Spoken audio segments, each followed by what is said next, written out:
చెప్పమ్మా.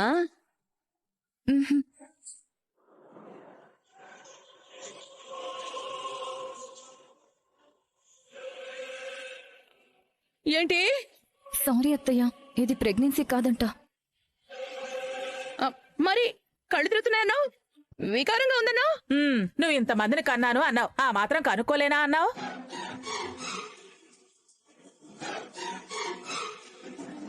మా అమ్మని ఆస్తి పత్రాలు కూడా రెడీ చేసుకోమన్నావు.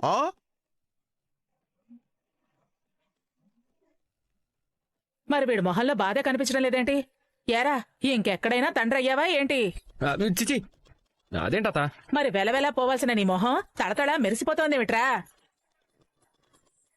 వీడే పార్కులో పల్లీలు కొనుక్కుంటూ తిరుగుతున్నాడు. బిడ్డ పుడితే ఎలా పెంచాలి అని ఏడుస్తాడేమో అనుకున్నాను. నవ్వుతూ వచ్చాడేంటి?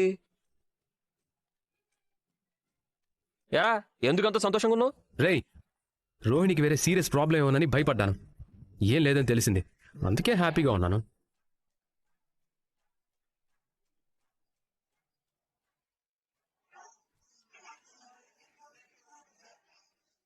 మీ ఇద్దరిని మన ఇంటికి రమ్మని చెప్పడానికి ఫోన్ చేశాను. అతనున్న ఇంటికి నేను రాను. ఇప్పుడు మన ఇంట్లో మావయ్య ఉన్నారు, ఆయన మీద నేను చేయి చేసుకుంటే మీకెలా ఉంటుంది?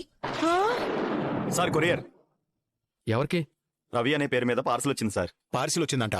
కాస్త రవిని పిలుస్తావా? వాడు లేడు కదా. రవి పేరు వినబడింది, వచ్చాడా?